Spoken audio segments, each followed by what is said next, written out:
Das Logo ist noch jung, aber schon weltbekannt. Das weiße F auf blauem Grund steht für Facebook, wie jedes Kind weiß.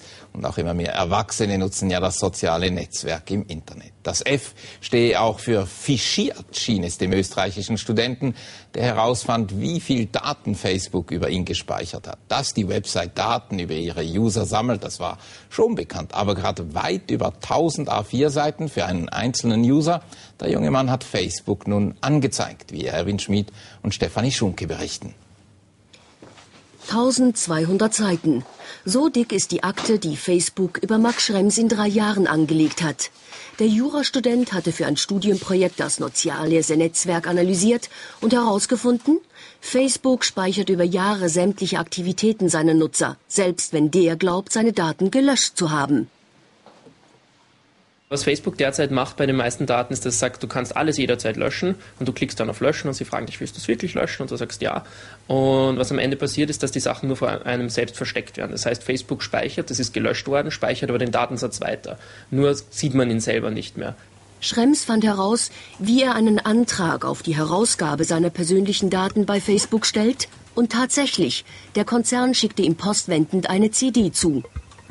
Darauf gespeichert waren Namen oder Adressen, auch wenn sie seit langem geändert sind. Auch gelöschte Kontakte, Kommentare oder Nachrichten sammelt der Konzern, sowie Links oder einmal hochgeladene Fotos und Videos. Selbst Protokolle der letzten Chats finden sich wieder. Oder Veranstaltungen, zu der der User eingeladen wurde, ohne dass er zu- oder abgesagt hat. Mit diesen Informationen kann der Konzern regelrechte Profile über jeden einzelnen User anlegen. Wenn man da 5-6 Minuten herumsucht, weiß man sofort, was die Leute wählen, auf welche Demonstrationen sie gegangen sind, teilweise sexuelle Orientierung, viel Krankheitssachen auch, wenn man sich halt unterhält. Teilweise haben wir Sachen gehabt wie zum Beispiel geistige Krankheiten von Freunden, wo halt Leute darüber diskutiert haben. Und das bleibt alles da drinnen und ist vollkommen unlöschbar. Genug Stoff, um den Konzern anzuzeigen, meint Schrems. Facebook hat nämlich den Sitz für sein Europageschäft nach Irland verlegt und fällt somit unter europäisches Datenschutzrecht.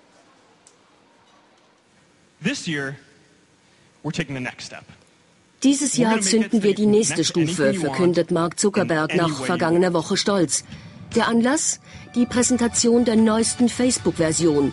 Neu können Nutzer ihr Profil noch mit mehr Daten füttern. Der Nutzer kann sein ganzes Leben in eine Timeline bringen, inklusive Videos, Fotos und so weiter. Doch jetzt könnte zumindest in Europa Facebooks Informationshunger gebremst werden. Facebook muss damit rechnen, dass verschiedene Datenbearbeitungen, die sie machen, nicht als datenschutzkonform, also mindestens was die europäischen Länder, und da würde ich sagen, was die irischen Behörden werden feststellen, wird auch für die Schweiz gültig sein. Die meisten Facebook-Nutzer, wie hier an der Universität Zürich, reagieren gelassen auf die Sammelwut ihres Netzwerks, auch wenn der Anblick der gewaltigen Datenakte schon einige zum Nachdenken bringt.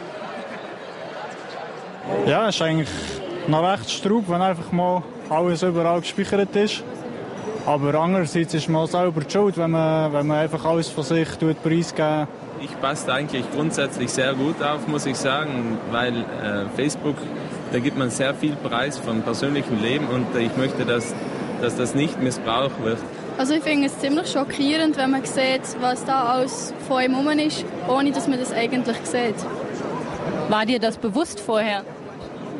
Also es wird erzählt, aber so effektiv bewusst ist es einem irgendwie nicht.